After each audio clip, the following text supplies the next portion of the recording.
yo intento tener poca resistencia al cambio en el sentido de, pues a mí me gustan otras cosas fuera del baloncesto, el baloncesto es lo que más me gusta, pero también cuando algo se convierte en tu profesión, deja de ser un poco tu hobby. Y esa es la realidad.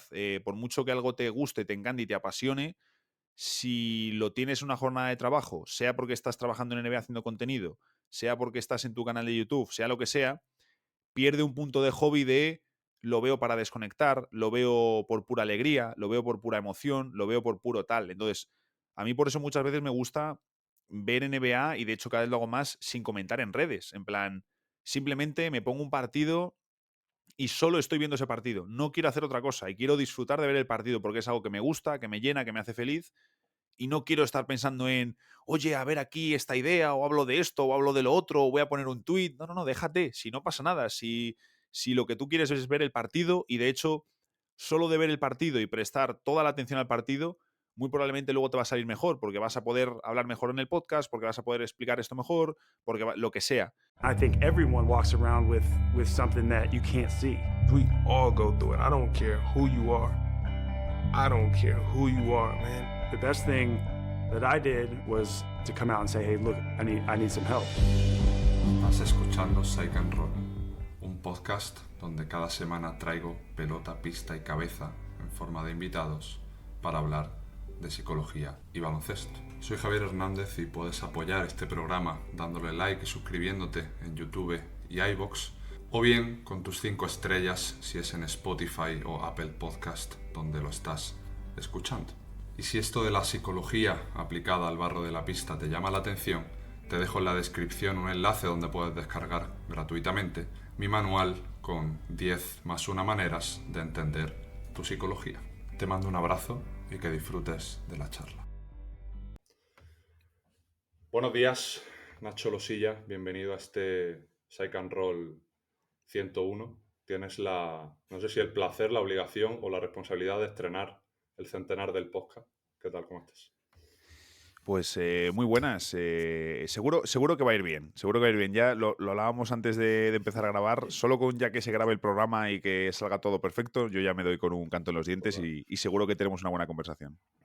Hay que ajustar siempre las expectativas. Y para arrancar y romper un poquito el hielo, ¿quién es Nacho Losilla fuera del baloncesto y del mundo de la comunicación?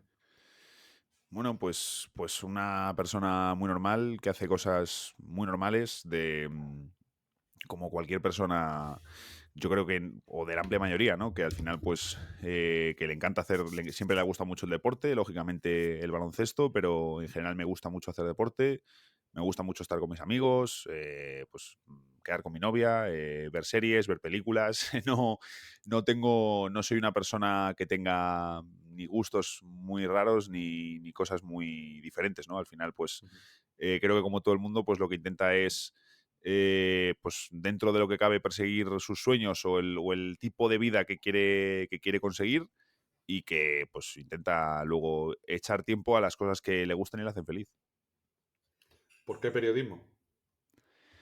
Buena pregunta, es una pregunta que me he hecho yo también después con retrospectiva, pero realmente te diría que porque en bachillerato yo me sentaba mucho tiempo en clase con un compañero que en su día era de los liantes, ¿no? Pero además un chico que, pues el tipo que había repetido 2 veces, que tenía muchos problemas así con los profesores, pero era un tío luego extraordinario. Y le encantaba la NBA. Y yo pues la había empezado a seguir en cuarto de la ESO, más o menos, en tercero de la ESO. Y recuerdo que nos sentábamos, hablábamos mucho, hacíamos lo típico de nuestras quinielas para el All-Star de ese año en un papel, que de hecho hace poco me encontré uno, como del 2011 o así. Y bueno, pues no sabíamos ninguno de los dos hacia dónde queríamos tirar. Yo estaba entre historia, periodismo, derecho. Y bueno, pues él y yo nos abrimos una especie de blog, nos hicimos una cuenta de Twitter que luego fue la que empecé a utilizar yo.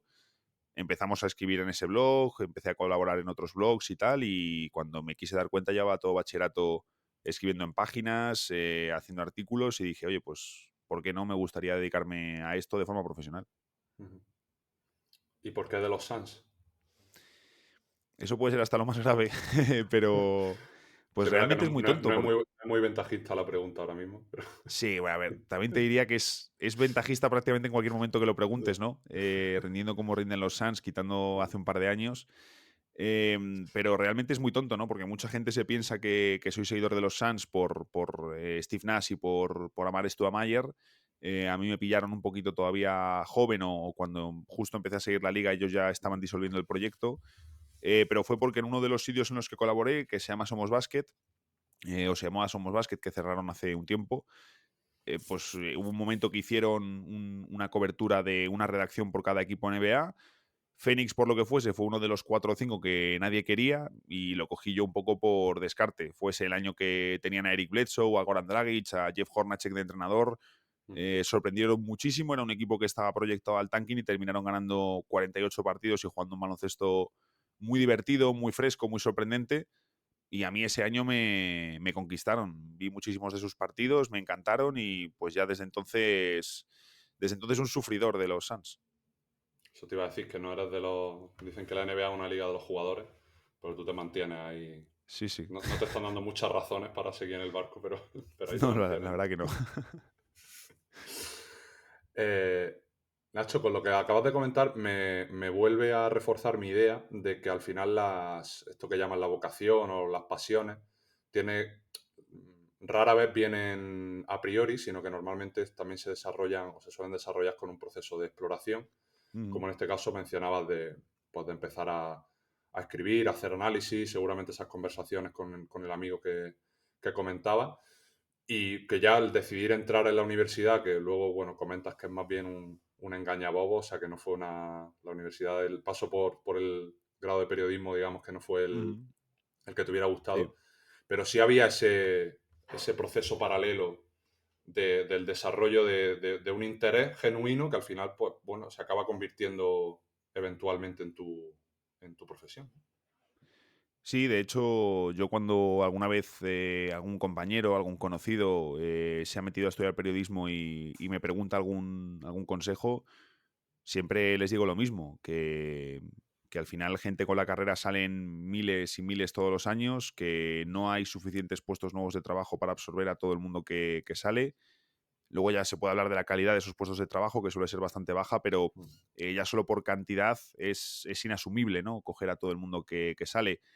Pero es cierto que te pones a mirar lo que ofrece mucha gente de la que sale para esos puestos muy limitados y muchos realmente lo único que tienen es esa carrera, ¿no? Que es cierto que antes como ese contrato social que se firmaba era que si tú pasabas por la universidad pues ibas a poder encontrar un trabajo, pero la realidad hoy en día ya desde hace años en muchos sectores no es así, incluido periodismo, ¿no? Entonces creo que también está el punto, yo quizás lo hice un poco más de forma inconsciente, un poco más de forma autónoma, quizás no era del todo, sí que sabía que había que moverse, yo me había movido mucho por esa pasión, pero yo sí que cuando pues me juntaba con gente teniendo 18, 19 años, con gente un poco más veterana y te decía, no, es que os tenéis que mover, es que no sé cuántos, pero ese mensaje no te lo daban tanto en la universidad, ¿no? Quizá también porque nos estaban dando clase, en muchos casos, profesores que no habían ejercido nunca el periodismo. Y bueno, yo sí que esa parte la consideré siempre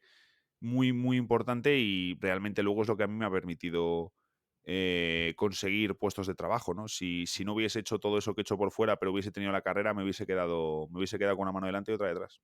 Total. Yo siempre digo que hay que hacer cosas para que te pasen cosas. ¿Qué Sin duda. recuerdas de esos años de tu proceso de exposición a enviar tus primeros mensajes directos por Twitter, a enviar mails, contactar con gente para escribir? Como no es un ensayo-error, al final lo que tú comentas, creo que es un proceso de propia exploración desde una Justo, pasión genuina, que no sabes dónde te va a llevar, pero que sientes que es una eso es. manera de tirarte a la piscina y luego a ver qué tipo de agua encuentras. Pues lo recuerdo, quizás como no tienes ese punto de no piensas tanto, no eres tan consciente, ¿no? Porque pues ahora ya estás en un momento de la vida en el que eres más consciente y también estás más preocupado por otras cosas, ¿no? Y te preocupa pues cuál es tu situación a medio plazo, que si te quieres a lo mejor pues en algún momento comprar una casa o cosas de ese estilo que intenta hacer el ser humano, pero... pero al final con 18, 19, 20 años no estás preocupado por eso, ¿no? No, pues te preocupan otras cosas, ¿no? ¿A dónde vas a salir el viernes con los amigos? ¿A qué fiesta vais? O cosas de esas.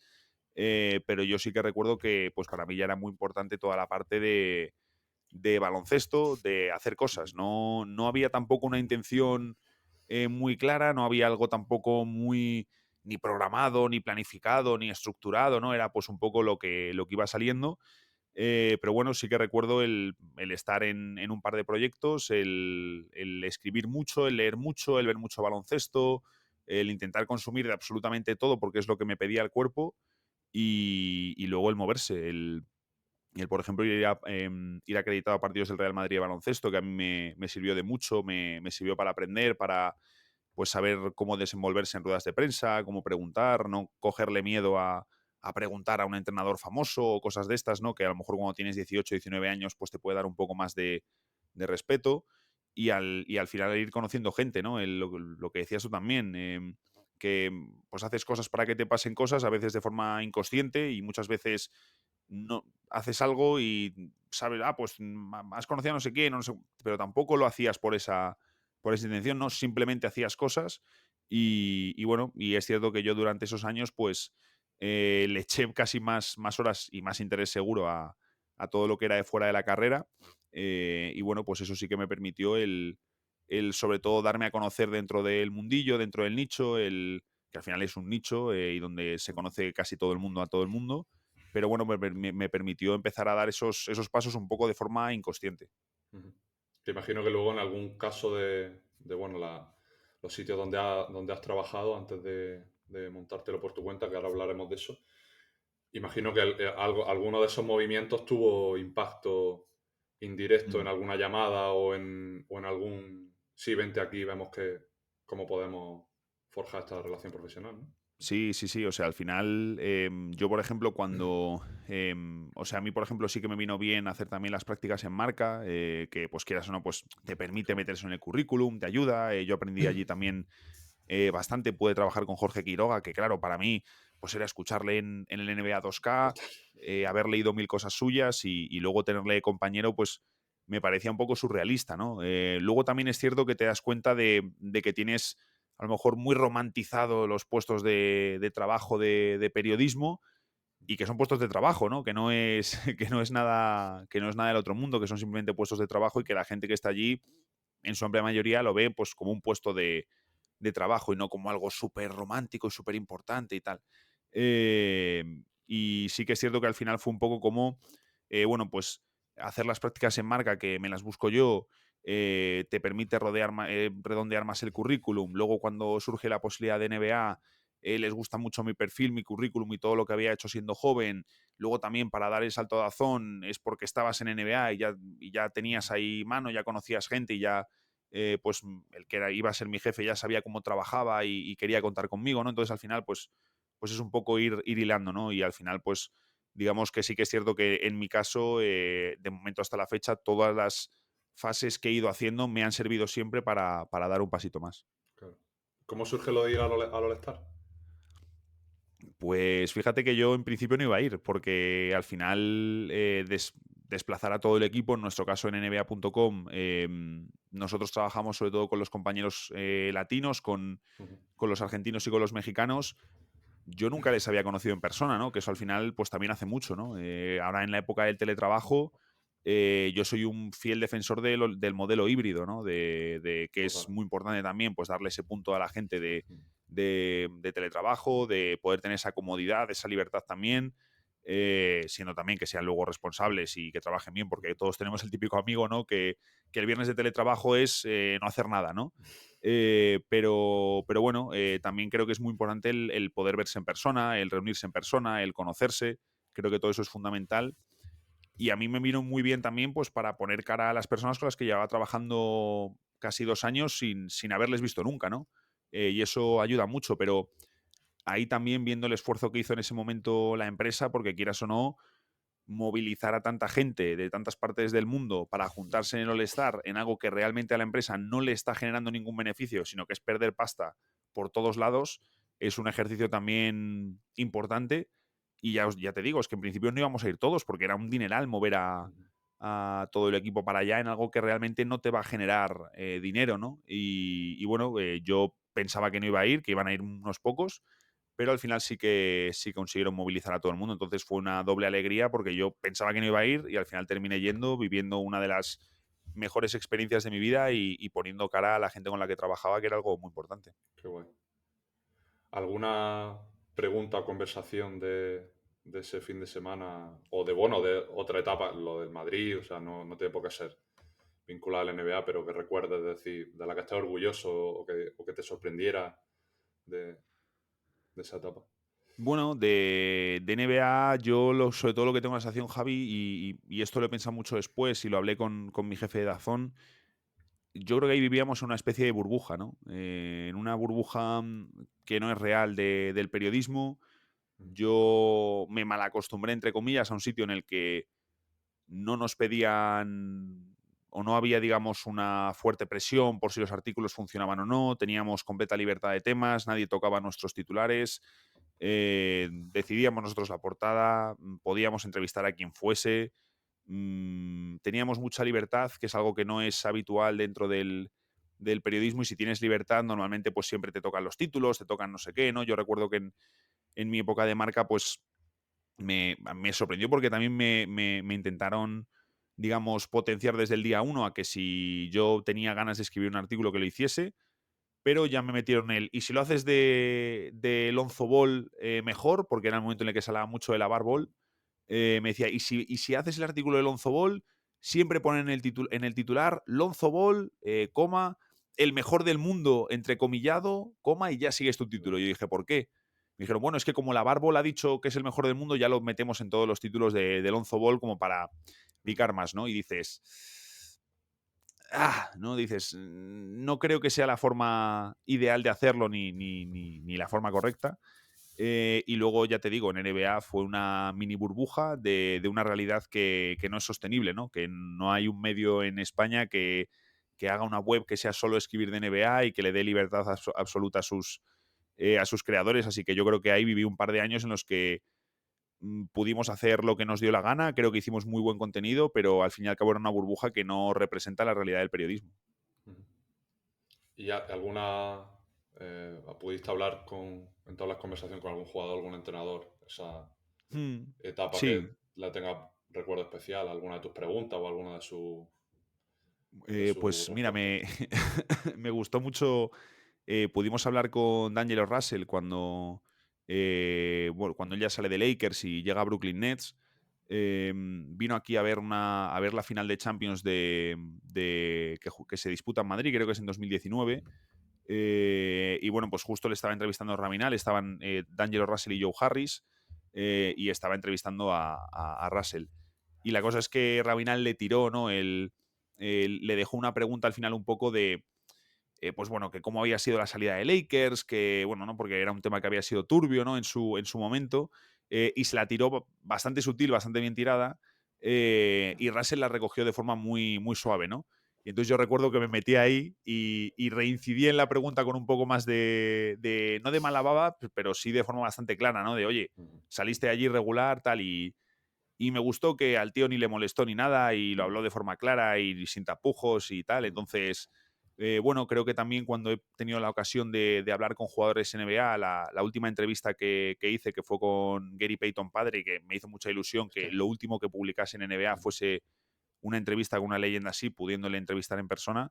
Eh, Cuando les preguntas por momentos polémicos de su carrera o por temas más complicados o delicados, creo que en general en Estados Unidos tienen una mayor aceptación a hablar de esos temas, ¿no? Lo ven con mucha más naturalidad. Aquí enseguida hay muchos jugadores que en cuanto les preguntas por temas un poquito complicados ya te miran mal, ya rehuyen la pregunta, tienes que tener confianza con ellos desde hace años y haber trabajado en los medios y haberles preguntado en torneos y torneos para que conozcan tu cara y que no haya problema, ¿no? Y bueno, creo que en general los jugadores de Estados Unidos suelen hablar de los temas complicados pues con naturalidad, como debería ser siempre.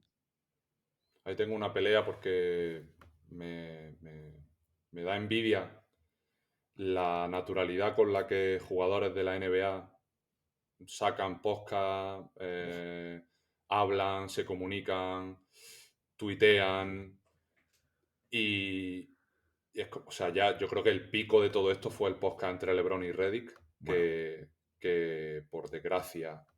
Pero bueno, siempre quedará como un podcast de culto, ¿no? De sin lo que duda. vino después, ¿no? Entonces, siempre es bonito, ¿no? A mí era una cosa de, o sea, es como si Cristiano Ronaldo montara un podcast con yo qué sé, con un exjugador que ahora es periodista, ¿no? De fútbol, con Guti, no sé. O sea, prefiero, es que da un poco igual, ¿no? Pero Sí, sí.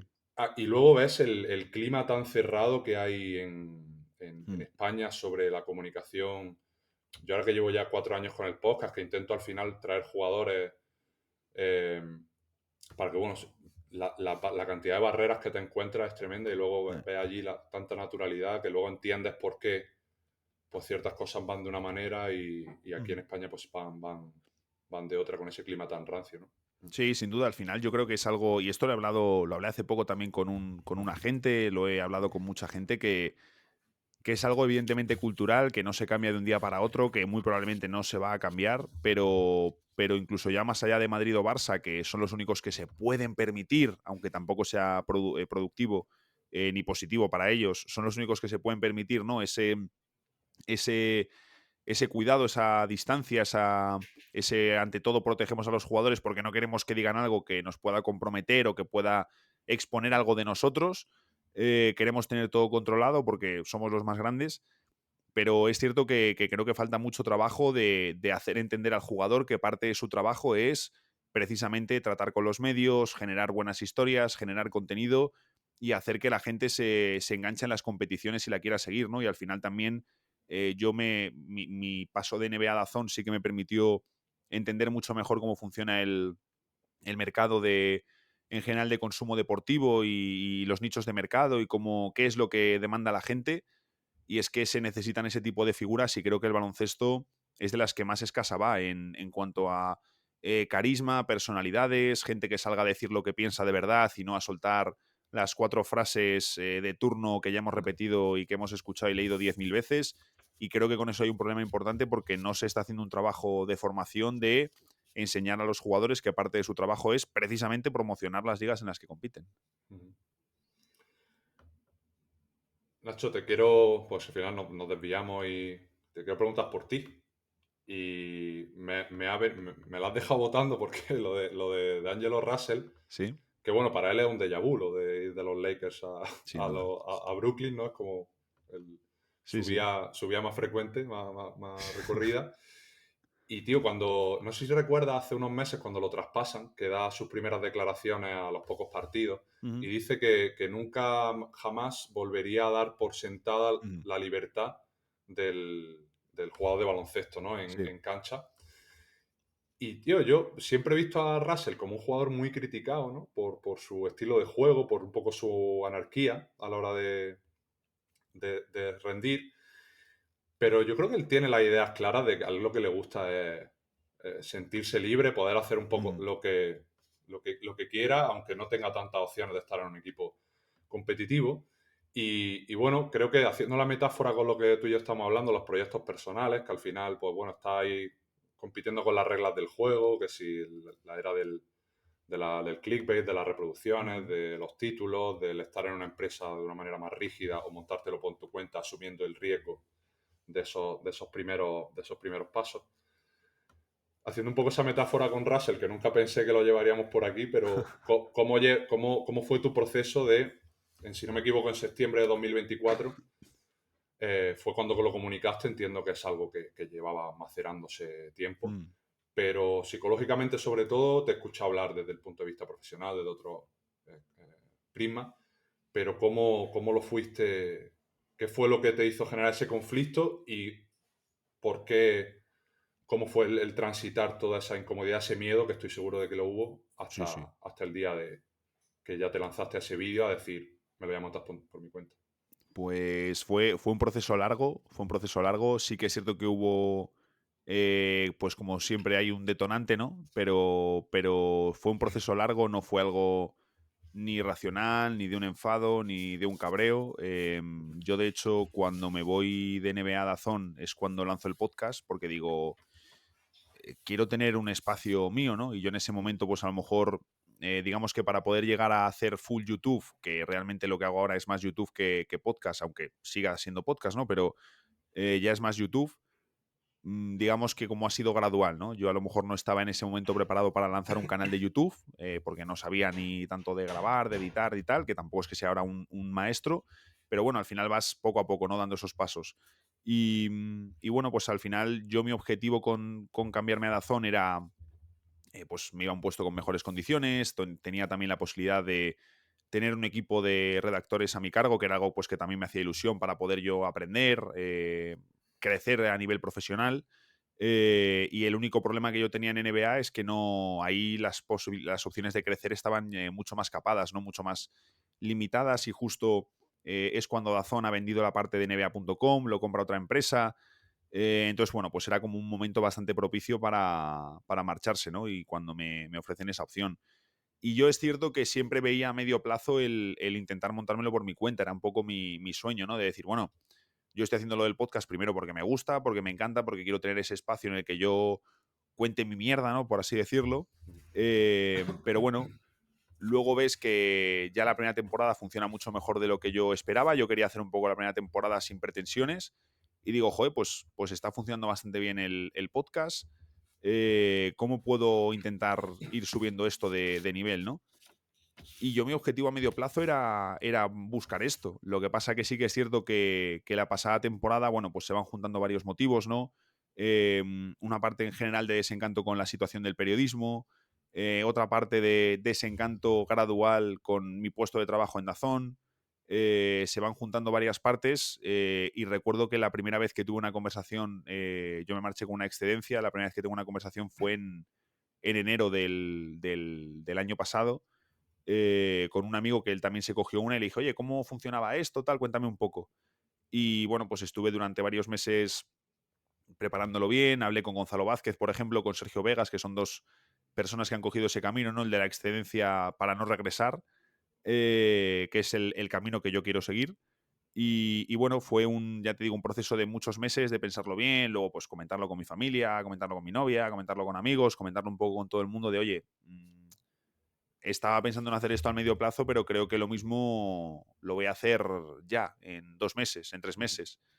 Y bueno, fueron meses de hablar mucho con mi jefe, de pensarlo bien, de planificar, de apuntar ideas, hasta que yo me marché en junio. En verano también estuve un poco disfrutando de la vida, que al final venía también de unos años de mucho curro, y pues me fui de vacaciones con mi novia, con mis amigos, con no sé qué. La verdad, en verano me lo pasé genial. Y ya en septiembre, digamos, que es cuando empiezo sobre todo esta aventura, pues, ¿no? De darle más caña, bueno, a full con YouTube y todas estas historias. Ujú. ¿Cómo has lidiado con el vértigo de Pues de dar el paso? sí, pues la verdad que bien. Fíjate, tenía más miedo antes de irme que luego cuando lo he hecho. De hecho, me sucedió una cosa bastante curiosa. Yo, que soy una persona que le encanta aprovechar el tiempo, le encanta hacer cosas, siempre me gusta hacer cosas, ¿no? Quizás en algún momento debería intentar aburrirme un poco más, pero, pero sí que me sucedía. Recuerdo un día que me preguntó mi jefe, pues en las conversaciones que yo tenía con él antes de marcharme, cuando yo ya le había dicho que me quería ir con una excedencia y habíamos apuntado una fecha, porque además él también lo necesitaba saber para cuadrar cómo iba a ser el equipo sin que estuviese yo. Me dijo un día, oye, pero tú estás 100% seguro de tu decisión. Y le dije, no voy a estar al 100% convencido ningún día que me preguntes. Al 100% ninguno, por muy claro que lo tenga. Siempre va a haber un porcentaje de duda, va a haber un día que te levantas más preocupado, hostia, y si me sale mal, y si luego intento volver, pero no puedo volver de la misma manera. Pero dije, mira, no puedo estar comiéndome la cabeza así. Yo tengo clara la decisión, sé que no es fruto de un enfado, sé que no es fruto de una cosa de un día. Sé que lo primero es porque quiero intentar vivir de lo que más me gusta, que es poder contar cosas sobre la NBA, poder analizar la NBA, y que luego no estoy contento con la situación del periodismo ni el panorama que hay a medio plazo si estás trabajando en una empresa 8 horas. Entonces yo casi tenía más dudas antes de marcharme que luego el momento en el que me marcho, que me doy cuenta que era la decisión que tenía que tomar. Y de hecho me doy cuenta, Javi, que estaba más quemado de lo que yo me pensaba. Eso ahora a posteriori o cuando ya lo tomaste te diste cuenta de que estaba más quemado, me refiero. Yo venía un poco molesto con situaciones que veía, de cosas que no me gustaban, pero que eran consecuencia de esa situación general que hay del periodismo, ¿no? Y de hecho, en Dazón se estaba, y ya no hablo solo por mí, pero bueno, de cosas que me tocaban, como podía ser el estado de mi equipo, ¿no? Que al final, pues, mucho freelance, ¿no? Y eso al final hace complicado tener un equipo, digamos, con consistencia, un equipo regular. Además, en un sitio donde estás cubriendo, pues, MotoGP, la Liga, fútbol, ¿no? Muchas cosas, muchos fines de semana, muchos días que tienes que ocupar. Y sí que es cierto que dices, hombre, pues hay mejores condiciones, ¿no? Que en otros lugares, pero tampoco son las ideales. Pero claro, es un poco, pues, lo que se da en muchos sectores, es cierto, ¿no? Pero en el periodismo, no hablo en el caso de Dazón, pero es que en el periodismo hemos visto un montón de medios que durante años la gente sabía que ahí estaba la gente trabajando como falsos autónomos. Y se sabía y se ha sabido y no pasaba nada, ¿no? Y te preguntas, oye, esto en teoría es ilegal, entonces si yo que no soy nadie me he enterado, habrá gente que esté en sitios donde esto deberían investigarlo Claro. y les está dando igual, no les importa, lo asumen, no te haces preguntas y dices, ¿esto por qué es así? Y luego en un sitio donde hay condiciones medio decentes, ya parece que tienes que dar las gracias y ser un privilegiado por tener unas condiciones medio decentes, que no ya ni, no, es que estas son unas buenas condiciones, siéntete agradecido, no. Entonces, bueno, yo esta parte la llevaba particularmente mal, era algo que no me gustaba y sobre todo diciendo, joder, si estoy en una empresa que está bien situada, que todo el mundo quiere entrar aquí a trabajar, que a mí me han enseñado muchísimo y siempre en todo momento respetaron mi decisión y no me lo entendieron y cuando hablaba con algún jefe de mi jefe entendía perfectamente por qué me quería marchar y me decían que era lógico que yo luchase por esa parte de NBA y de mis sueños que en ese momento estaba alejado de Dazón. Pero bueno, sí que estaba un poco la parte de decir, joder, hay cosas que no me gustan, hay cosas que se deciden que no me gustan, pero que yo no puedo controlar. Perfecto. Y yo veía que mi motivo para marcharme principal, lógicamente, era invertir en mi proyecto. Luego, cosas que no me gustaban que habían ido sucediendo o cosas que van cambiando de tu puesto de trabajo, ¿no? A lo mejor, pues entra la parte de Dazón Bet. Pues de decir, joder, a mí no me hace especial ilusión hacer cosas de Dazón Bet, no me había metido para esto, ¿no? O que tu trabajo pase poco a poco a dejar de ser periodista para ser más una parte de marketing, por así decirlo, que a mí me gusta el mundo del marketing, ¿no? Pero dices, no me había metido aquí para esto, ¿no? Y te das cuenta que, aunque tú querías dejarlo por unos motivos principales, luego de repente lo dejas y te das cuenta que dices, puf, o sea, me di cuenta al dejarlo decir, no era consciente de todo lo quemado que estaba. Entonces te das cuenta que el periodismo se ha convertido en muchos sitios en un rodillo, en una trituradora de periodistas, sobre todo de gente joven, y el panorama es muy poco alentador para los próximos años. Al final a todo nos habituamos y al dolor también, o a las cosas con las que no estamos conformes. Entonces, por un puro mecanismo de supervivencia, tu cabeza no te va a decir todos los días que donde estás no es una mierda o que las condiciones, o porque al final si no sería insostenible. Pero claro, cuando te sale y lo ves todo con un poco de distancia, Eso es. dices, hostia, pues sí, por lo menos era una buena decisión salir y ahora a partir de aquí vamos a intentar hacerla buena, ¿no? Eso es. Sí. O sea, así es como ha sido literalmente, pero ya te digo, noté mucho sobre todo, yo una cosa que llevaba mal era lo de los grupos de WhatsApp, ¿no? Que además yo era algo que hablaba con mi jefe, decirle, joder, no entiendo la organización de grupos de WhatsApp. Digo, lo suyo sería tener un Slack, tener una aplicación fuera de donde la gente tiene Claro. su vida personal, o si estás haciendo grupos de WhatsApp, además, según la ley, pues tienes que dar un móvil de empresa, ¿no? Y además eso es según la ley. Si a mí mi jefe me mete en un grupo de WhatsApp, yo puedo ir y decirle, oye, pues me has metido en un grupo de WhatsApp, dame un móvil de trabajo. Si no me das un Hostia, móvil de no trabajo, yo me voy a sabía, salir del grupo de WhatsApp. desconocía eso. Ujú. Pero claro, no te puedes poner tampoco pero claro, es que es complicado, ¿no? Y yo recuerdo, quizás yo en ese momento estaba más quemado de lo que, Ujú. de lo que yo pensaba, ¿no? Porque esto al final es un detalle, pero sí que cuenta mucho, porque yo en mi caso, por cómo trabajaba en mi equipo de Dazón, que yo estaba al frente de Dazón News, digamos que yo intentaba estar todo lo que podía del día conectado, pero no puedes estar ni tampoco es sano 24/7 conectado, sea tu proyecto personal o estando trabajando en Dazón o donde sea.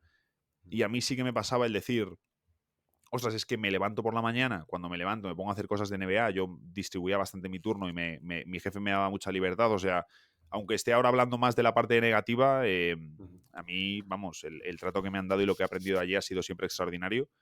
Y sí que recuerdo pues días de empiezas pronto, empiezas temprano, estás con tus cosas de NBA, pero mientras tanto pues estás organizando algo del día o dejando artículos para el equipo, ¿no? Pues buenos días, no sé cuántos, tal. Dejando algo en el Excel, estás todo el día, pues eso, ¿no? Haces tus cosas de NBA, haces tus cosas de Dazón, te vas un rato al gimnasio, vas a la oficina, echas buena parte del día en la oficina y volvía para entrenar al baloncesto y terminar el día aquí con mi equipo. Y a la que sales del entrenamiento, que es como, bueno, pues me voy a tomar una cervecita con los del equipo, descanso un poco aquí al terminar el día, coger el WhatsApp y tener pues 3, 4, 5 grupos de trabajo activos, tener escrito personas por prueba para pedirte cosas. Y recuerdo varios días de decir, es que no quiero ni meterme en el WhatsApp. Porque no quiero, o sea, entrar, ver 7 y decir, salgo. No, es que no, llevo ya todo el día, no quiero seguir con el WhatsApp. Y sobre todo también la sensación de decir, ¿de verdad me necesitáis para este proceso? ¿No lo podéis hacer sin mí? No creo que tampoco sea bueno que tenga que estar yo a las 10 de la noche contestando mensajes para que se puedan o no hacer ciertas cosas, ¿no? Entonces, sí que es cierto que cuando salgo y claro, tienes que salir de todos esos grupos de WhatsApp y te dejan de llegar esos mensajes, dices, ¡fua!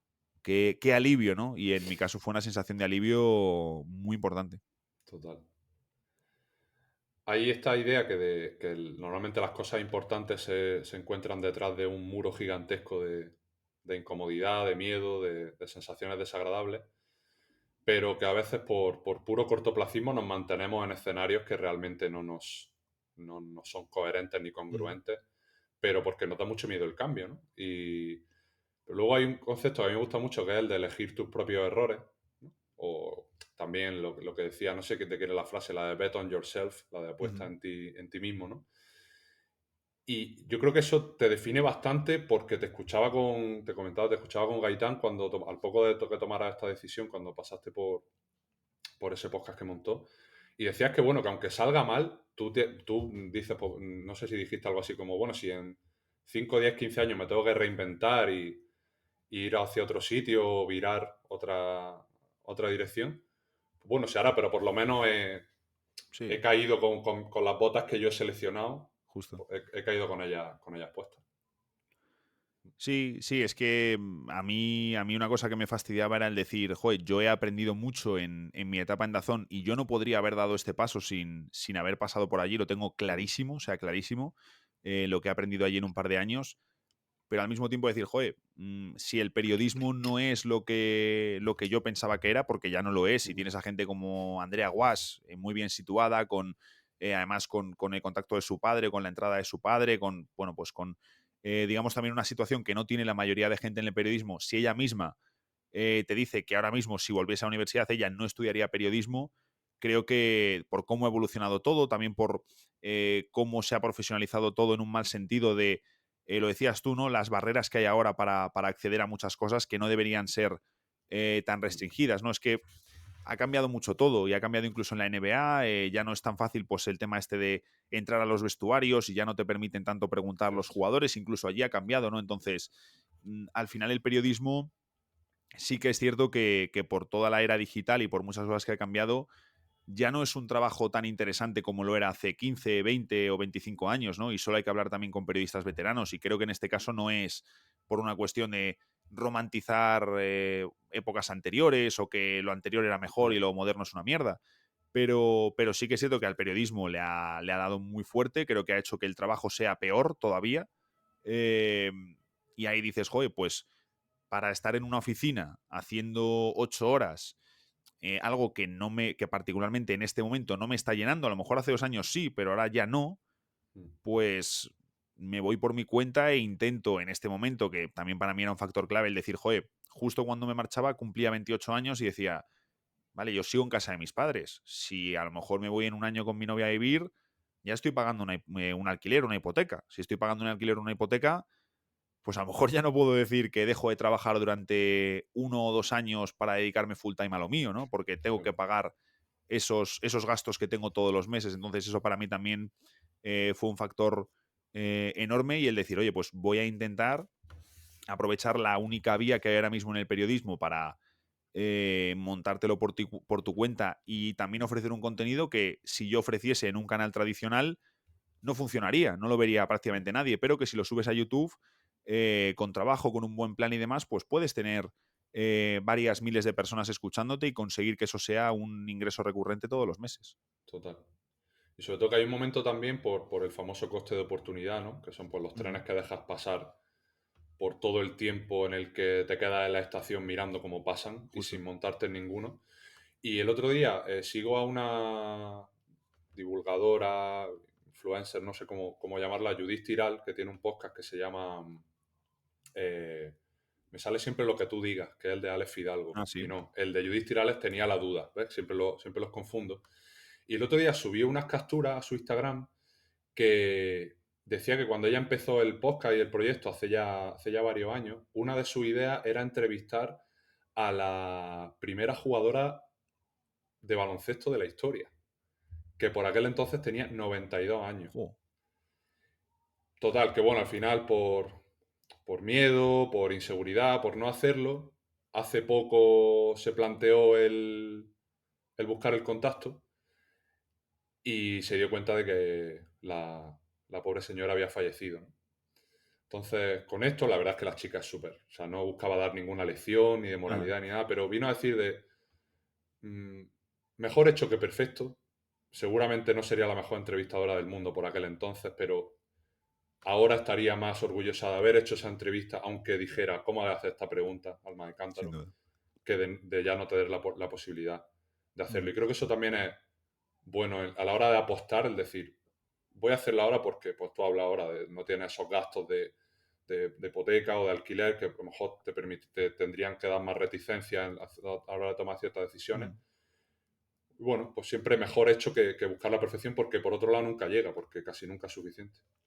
De hecho, lo pensaba mientras lo decías, que creo que ese punto de mejor hecho que perfecto, que es completamente cierto, sobre todo porque esos fallos los ve más el que lo ha hecho que el Ahí que lo está está. consumiendo, ¿no? Justo. Al final, a mí me pasa mucho ahora que intentas que todo lo que saques, el reel, o si voy a sacar una infografía, que sea todo tal, y a lo mejor con 20 años no me lo pensaba tanto. Decía, pues pum, pum, va, estas dos, para adelante. Y a lo mejor con eso conseguías mucho más que con él, no, ahora tiene que estar aquí la edición y tal, y si hago un reel tiene que tener las 50 transiciones que se hacen ahora y los 50 sonidos y no sé qué, y si no, porque tienes que retener. Y, y lo hablaba también hace poco con Rabinal, relacionado un poco con esto, el decir, es que quizás nos estamos obsesionando, o sea, funciona porque funciona, y si haces en muchas ocasiones A, B y C, te da el resultado, sobre todo si hablamos en vídeos cortos y reels, pero creo que en general también el proceso este de tratar que sea todo perfecto, quizás es también cuando ya estás más metido, ¿no? Cuando llevas ya más años, cuando llevas más tal. Pero yo lo pienso, y cuando era más joven eres más inconsciente y te da un poco igual. Quieres que salga para adelante y listo. Y quizás, y a mí me pasa, el intentar, no, y esto no me convence, y otro formato, y no sé qué, y no sé cuántos, y dices, no es tan importante. Luego te encuentras gente con infografías de calidad muy floja o poco atractivas que lo revientan, o gente con un feed poco bonito que lo revienta, o con una edición muy floja que lo revienta. Entonces, creo que en ocasiones, y a mí me pasa, nos frena mucho eso, ¿no? O nos hace publicarlo más tarde, o nos hace sacarlo más tarde, y si a lo mejor estás 2 horas para sacar eso y lo podrías haber hecho en media hora, pues eso hace que vayas retrasado ya con lo siguiente, ¿no? O que luego te acuestes más, en fin, todo eso. Y luego que si no hay ese proceso de hacerlo imperfecto, te va a costar bastante más encontrar tu estilo, Sin Nacho. duda. No sé, aquí me corriges, pero yo siempre pongo la metáfora de los niños, ¿no? Que no se puede competir contra el que solo está jugando, que es una frase que me gusta mucho, y al final los niños cómo encuentran su deporte favorito, su comida favorita, su serie haciendo de 5 deportes, Eso es. yendo con los amigos a 44 sitios, viendo 54 series, o sea, explorando, ¿no? Y creo Sí. que con el tema de encontrar nuestro estilo pues tú en la faceta periodística, yo incluso en la mía de mi pequeño espacio divulgativo, tiene que haber ese proceso un poco de me voy a tirar a la piscina y luego saco conclusiones de si estoy cómodo con esta manera de comunicar o si prefiero llegar a menos gente pero ser más fiel a un estilo con el que me va a ser más sostenible mantenerme con el tiempo, con el paso del tiempo. Sí, y que al final también está un poco el punto de cuestionarte lo que estás haciendo en un sentido positivo, ¿no? De decir, ostras, pues vale, pues lo que dices tú, ¿no? Pues voy a probar 5 episodios así y luego veo qué tal han ido y incluso aunque digas, oye, quiero ser fiel a mí mismo, pero quiero intentar llegar al mayor número de gente o quiero intentar que esto llegue lo más lejos, es necesario ese proceso también un poquito de reflexión, de mirar lo que estás haciendo, pero claro, tampoco cuestionándotelo continuamente, ¿no? Y sí que creo ahora que estamos en un momento en el que y ya te digo, a mí me pasa, y me ha pasado ahora que estoy montando unas infografías para darle más caña a los carruseles, ¿no? Que es ahora como es lo que lo va a petar en Instagram o lo que funciona este año, en fin, todas estas cosas de tendencias, ¿no? Y me pegué el domingo muchísimo tiempo, no, esta letra, no sé cuántos, no me convence, sacar una prueba, no sé qué. Dice, joder, al final te has pegado 2 horas, no has sacado nada, tenías ahí para montar una infografía súper chula de Lakers Celtics. Ese contenido, que al final es lo importante, no lo has sacado, no lo sacas ese día, ya ha caducado, y te has pegado 2 horas ahí probando letras y no sé qué y tal, para no terminar de convencerte ninguna, y te hubiese ido mucho mejor si en vez de pegarte 2 horas ahí cacharreando para no sacar nada, eliges la primera letra que te parece medio decente, eliges tal, sacas el contenido y aunque haya gente que te vaya a decir, puf, me parece fea, luego ya a lo mejor lo has publicado y lo cambias. Pero a mí es algo que me sucede y estoy convencido que en la época actual también de mirar X cuenta que lo hace muy bien o esta que me gusta como edita o esta que tal, en muchos casos frena y puede suponer más problemas de lo que ayuda. Sobre todo me ha encantado lo que has dicho de que el perfeccionismo llegue cuando ya tengas tu estilo bien cerrado y cuando ya tengas pues, ciertos años de experiencia, no sé cuántos, depende del caso. Pero ahí ya vas a muerte con el ser perfeccionista y autoexigente, pero ya cuando has pasado por ese proceso de ensayo-error, Sí, sí, de lidiar con la inseguridad, con la propia imperfección, sin duda. me ha encantado. Aquí te quería preguntar, Nacho, ¿en qué crees o en qué buscas diferenciarte tú? Porque dijiste también una cosa en el podcast de Gaitán que me gustó mucho, que es la de que al final lo que buscamos todos los que estamos en el mundo de Internet es la atención. O sea, vivimos ahora mismo en un mercado de atención donde intentamos competir contra el resto. Y dice que al final lo bonito de esto es quedarte en la cabeza de la gente en el largo plazo, ¿no? O sea, que se te asocie a un tipo de contenido, a un mensaje, a una voz, como es tu caso también. Y aquí yo siempre me acuerdo de Gonzalo Vázquez, que tuve el placer de charlar con él. Vamos, yo lo llevo, se lo dije, de las 10 primeras personas que seguí en Twitter cuando me lo abrí en 2011, pues él estaba en una de esas 10. O sea, así de calado nos tienen a los que seguimos el mundo del baloncesto. Porque tú ahora mismo le dices a alguien oye, voy a sacar un libro de 700 páginas sobre una intrahistoria de la NBA, ¿no? Y dices, tú eres tonto, ¿sabes? O sea, no Sí. te lo va a comprar nadie. Literal. Pero el libro de Gonzalo es la polla. O sea, yo polla. me lo bebí, pero tremendo. Pero lo ha conseguido después de... Si es verdad que ventajista, porque era otra época, también competía contra menos gente, que se entiende ahora que era más competencia, pero él es fiel y coherente a ese estilo. ¿Cómo juegas tú en estas aguas de, adherirte a las reglas del juego, la etapa del reel, de los vídeos cortos, de la gente no le gusta leer, pero también aprovechar que has dado el salto al vacío para también construir una manera de comunicar que sea tuya y con la que pues, te haga un proyecto sostenible con el que estés satisfecho?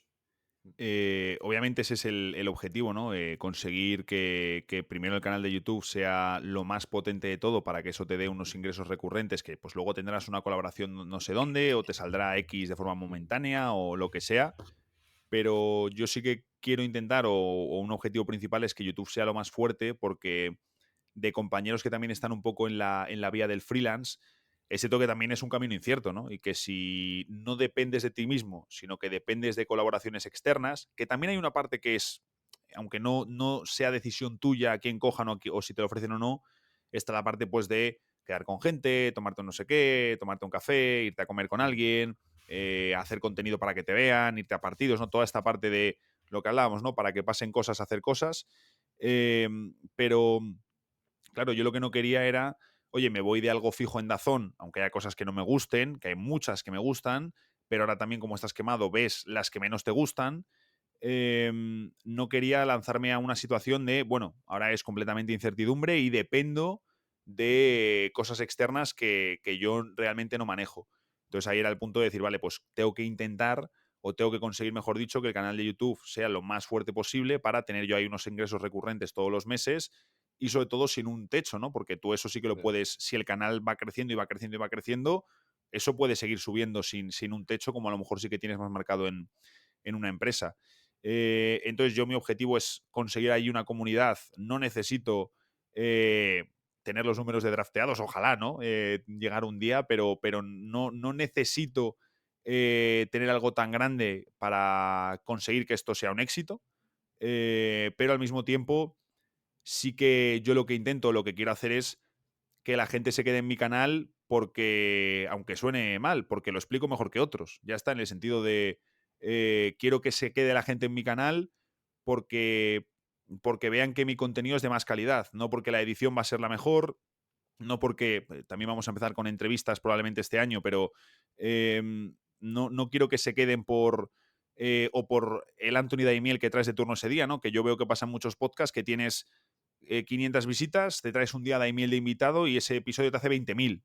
Está muy bien, pero el siguiente episodio va a seguir siendo de 500, o a lo mejor es de 600, ¿no? Entonces, que se queden por mí y que el que lo esté viendo se quede porque verdaderamente piense y perciba que yo le estoy explicando, tiene que ser una persona que tenga un cierto interés por NBA, lógicamente no puede ser una persona súper casual, pero que diga, ostras, yo me quiero quedar aquí porque me parece que es la persona que mejor analiza, que mejor explica, que mejor informado está. Entonces, mi sello un poco en una época en la que, sobre todo ahora con NBA, y creo que ahí evidentemente también drafteados es el gran responsable, ha habido un boom brutal de podcasts, programas, youtubers y tal, de NBA hay un montón. Se consume un montón también, es cierto. Hay muchos canales que tienen números importantes.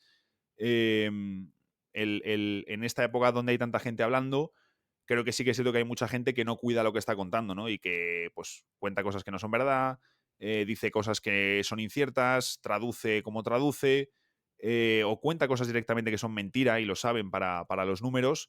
Y yo ahí, aunque esté en redes, en YouTube y tal, sí que aplico siempre el máximo rigor y quiero que se queden conmigo porque yo soy la persona que mejor les va a explicar lo que está sucediendo.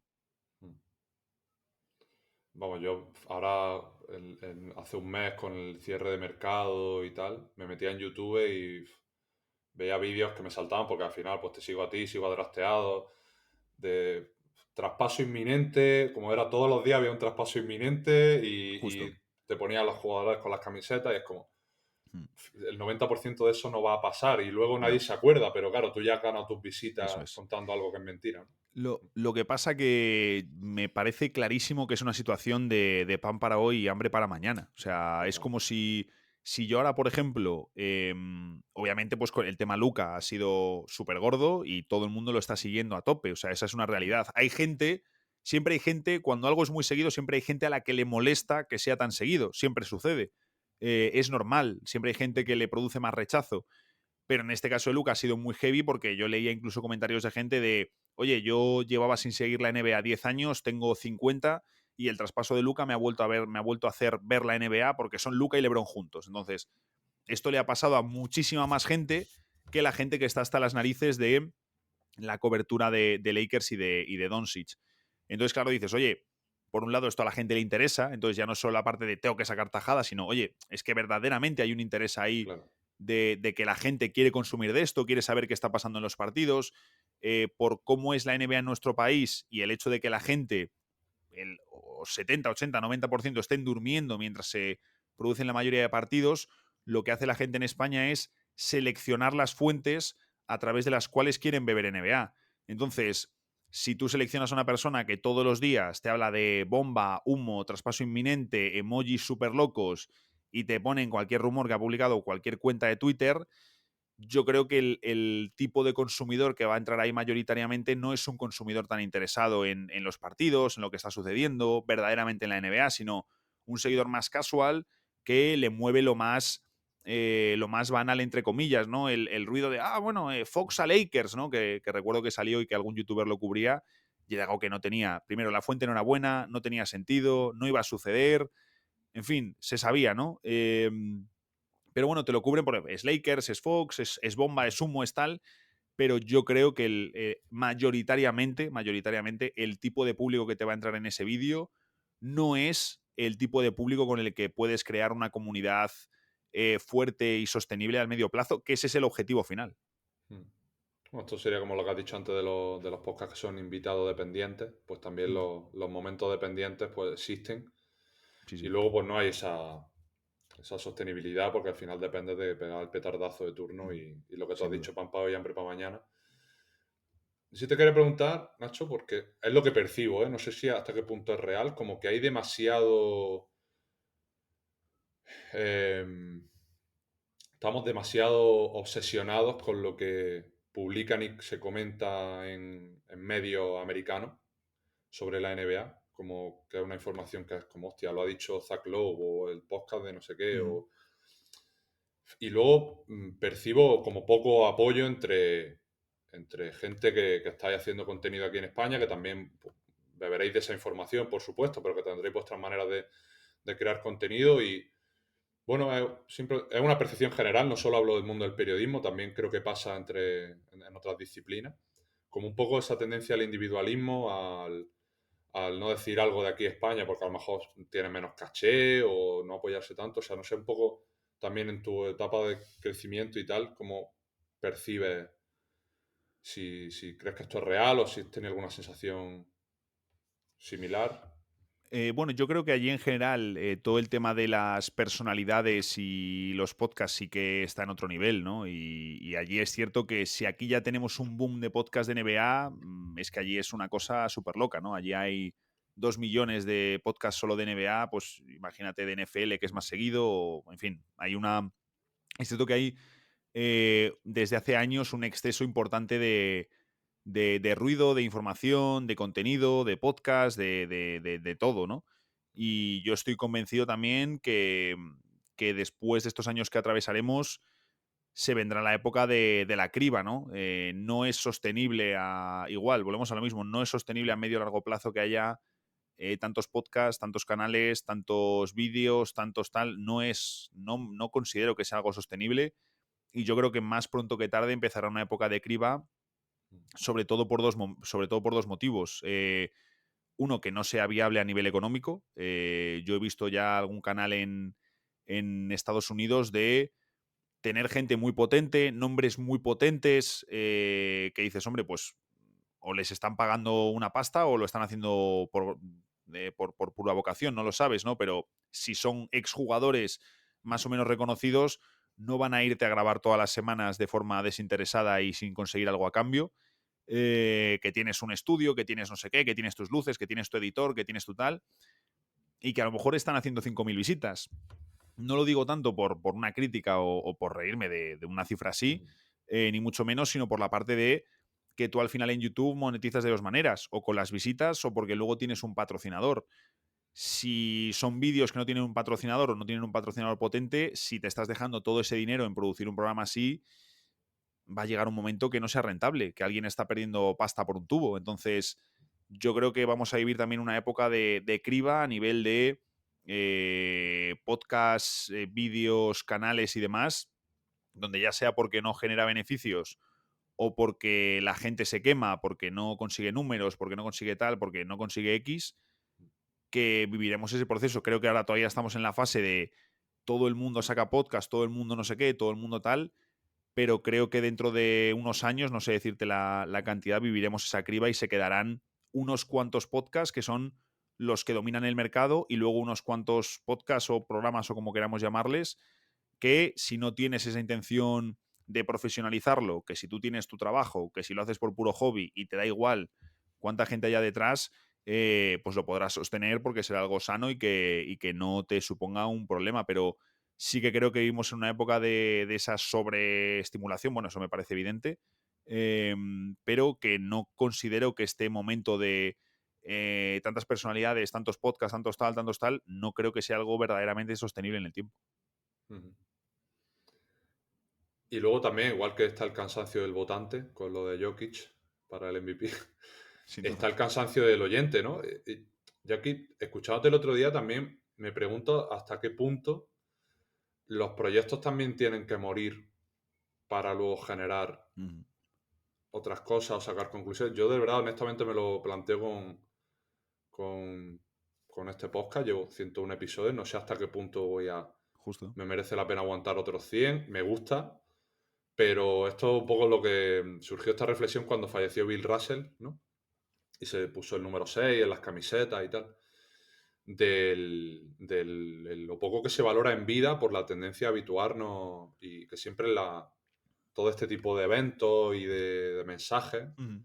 comentabas tú con Gaitán, ¿no? Cuando hay proyectos que dicen que acaban por falta de apoyo, por falta Bueno, de sí, sí. patrocinio, es todo el mundo como, no, qué pena, y es como, si toda esa gente se hubiera tomado no el esfuerzo, porque al final es socio, pero creo que tiene que haber un apoyo, Mm, que el apoyo sin tiene duda. que ser pretendido, ¿no? Y no dejado al piloto automático.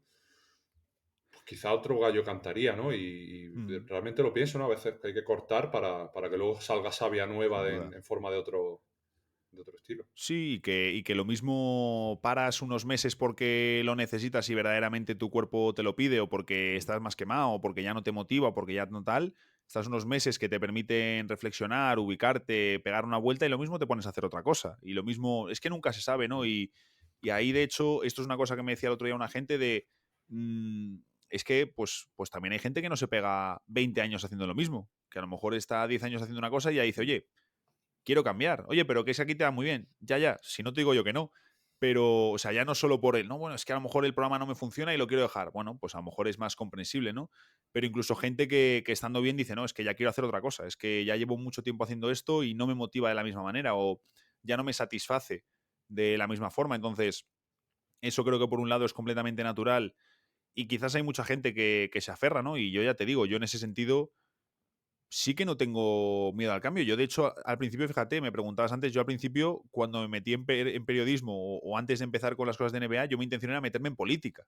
Luego acabas haciendo cosas de NBA, ¿no? Entonces el salto es muy heavy. Pues lo mismo en 10 años vuelvo a política. Es que quién sabe, no, nunca, nunca se sabe, ¿no? Pero creo que en ese sentido yo intento tener poca resistencia al cambio en el sentido de, pues a mí me gustan otras cosas fuera del baloncesto. El baloncesto es lo que más me gusta, pero también cuando algo se convierte en tu profesión, deja de ser un poco tu hobby. Y esa es la realidad.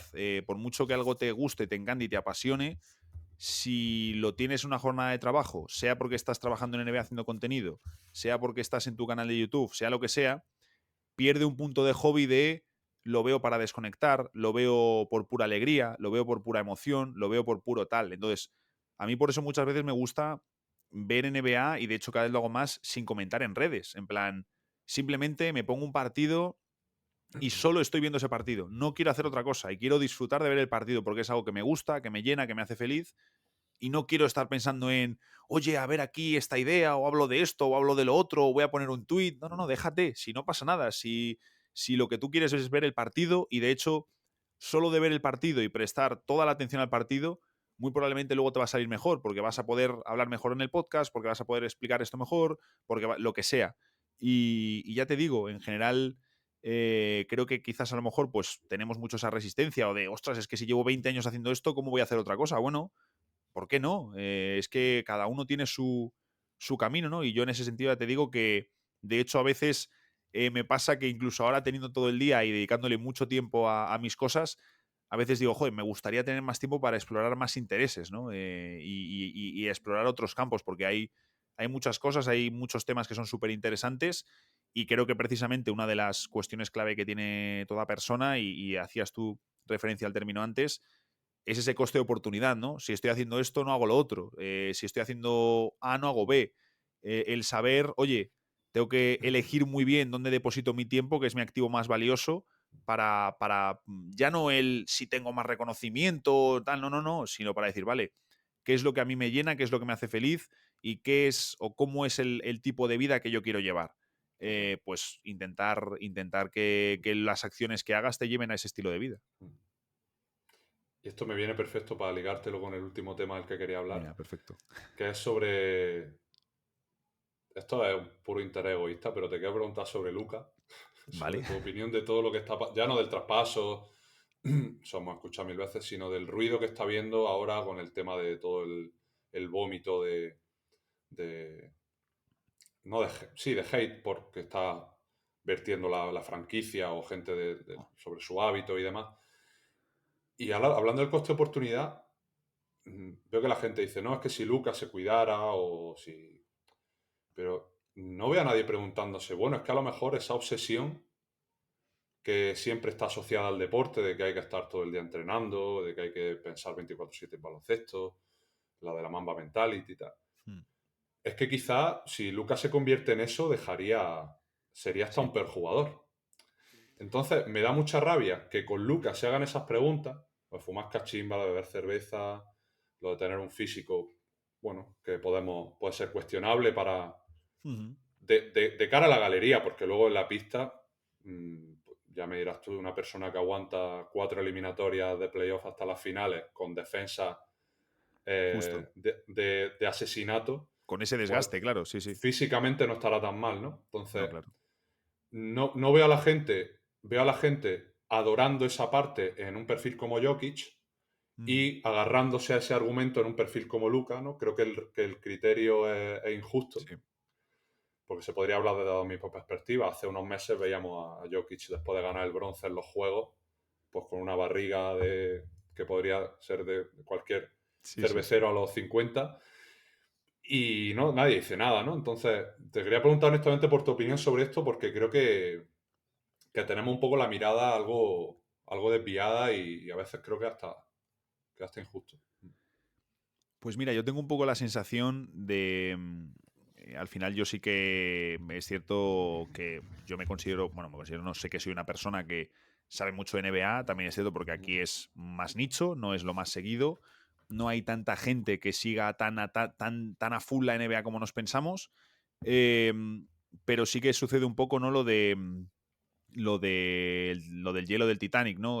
Cuanto más bajas en ese glaciar o como lo llamemos, menos gente te encuentras, ¿no?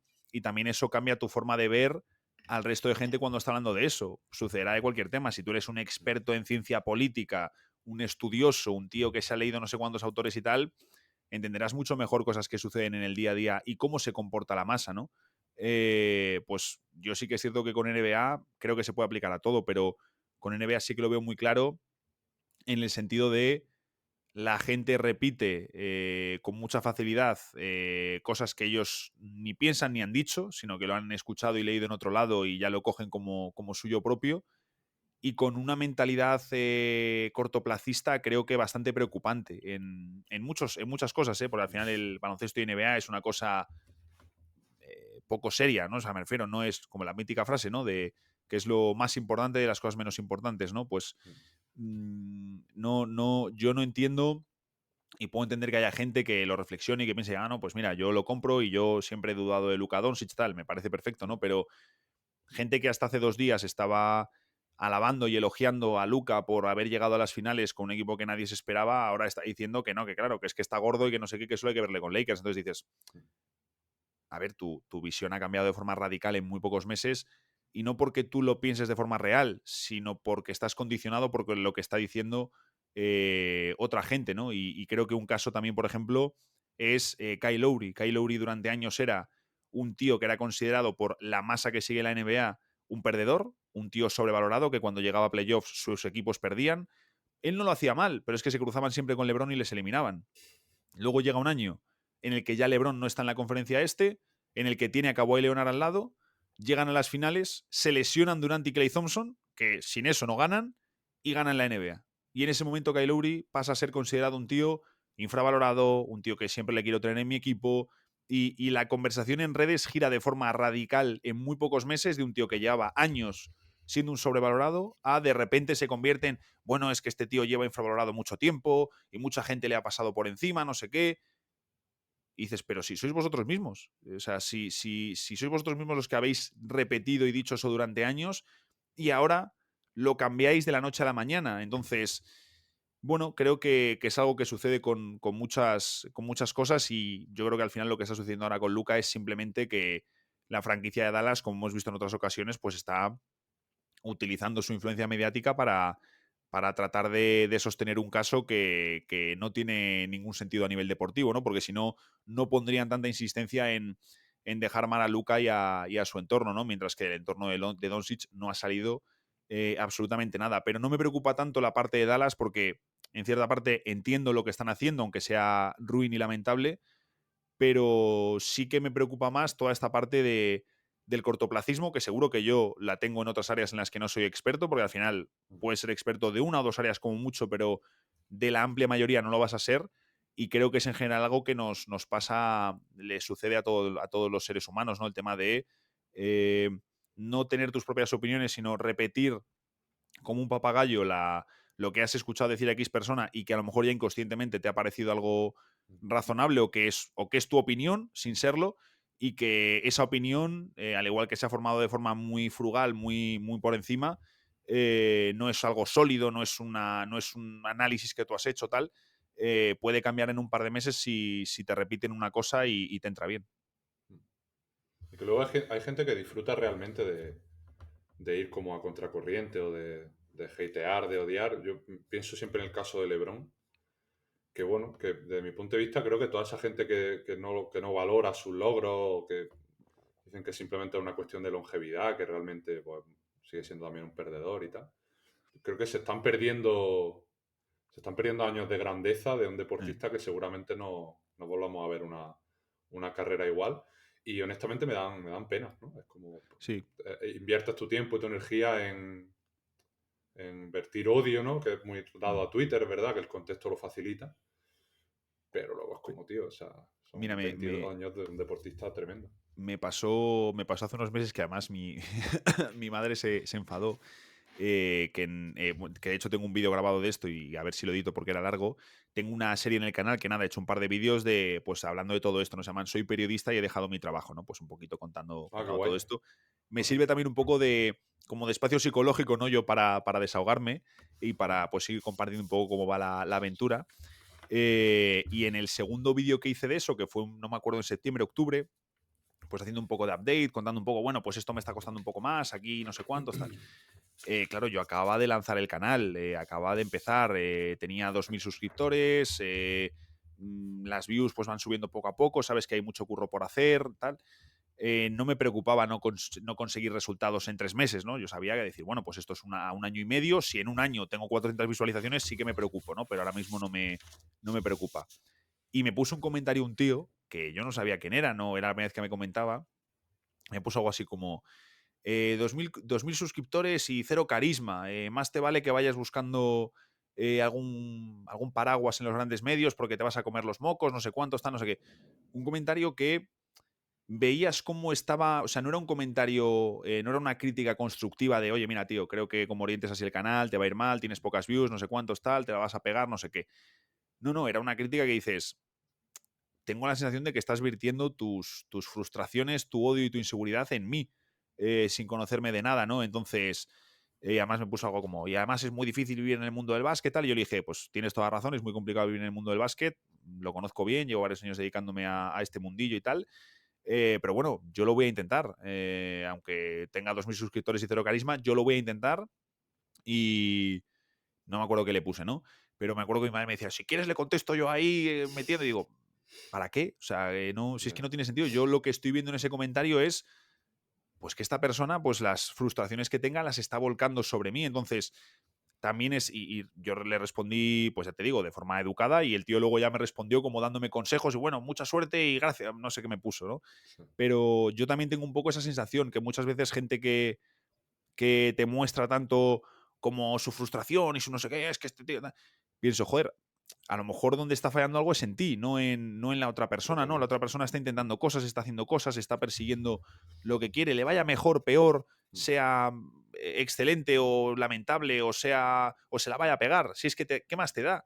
¿Qué más te afecta? Pero sí que hay mucha gente que está así, ¿no? Y quizás es gente que sí que necesitarían más que nunca a lo mejor pues tener una conversación con un psicólogo, ver un poco qué les está moviendo por dentro y creo que eso dice mucho más de la persona que está virtiendo todas esas frustraciones que de la persona que las está recibiendo. Y que bueno, Nacho, esto te habrá pasado cuando dices a tu gente cercana de que vas a dar el salto, que muchas veces, como lo contabas, ¿no? De estás bien, ten Sí, sí. cuidado, porque es un trabajo fijo, es como...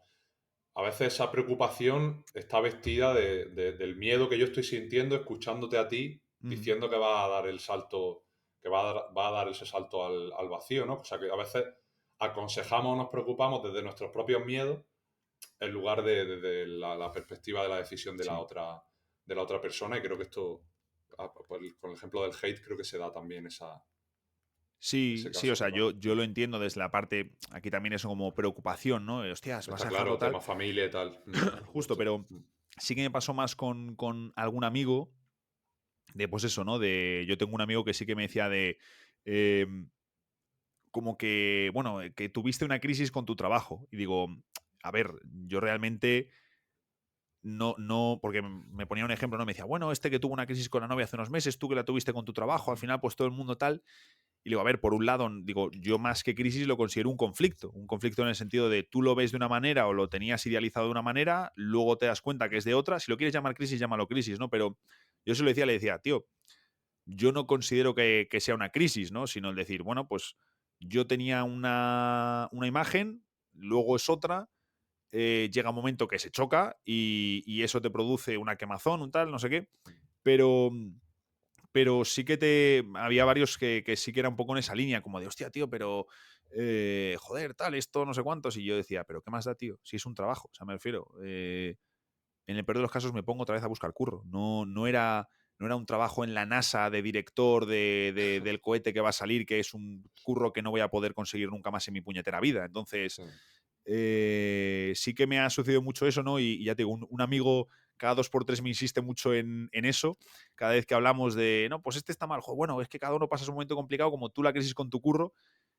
Y yo le insisto siempre que me lo dice, le digo, tío, digo, para mí no fue una crisis, aunque yo luego terminé más quemado de lo que yo pensaba, aunque luego tal, por supuesto, creo que son situaciones que se dan en la vida simplemente y que se pueden dar en otros, que seguro que sean otros sectores, que se da a otra gente. Al final, en mi caso, porque lo que hago es de cara al público, de publicar vídeos, de hablar, de contar, pero esto se dará en el día a día. Yo no lo considero tanto una crisis, sino conflictos que suceden y que se dan y al final sí que creo, Javi, que la vida es constantemente y continuamente de mayor o menor categoría, de mayor y menor impacto, conflicto y que es muy importante cómo los afrontas y cómo tratas de resolverlos, ¿no? Que es lo verdaderamente complicado. Yo se lo digo a la gente que viene a terapia a trabajar conmigo que no esperen que vayamos a trabajar en una psicología para construir buenos momentos, sino que la psicología se construye para trabajar el sufrimiento y el malestar, porque es condición inherente al ser humano. Entonces, en el momento en el que intentas evitarlo, paradójicamente es cuando peor te vienen, ¿no? Eso Entonces, es. creo que un poco si pues nos podemos quedar con una reflexión es con esa, con mejor hecho que perfecto y para hacerlo hay que atravesar ciertos muros Sin duda.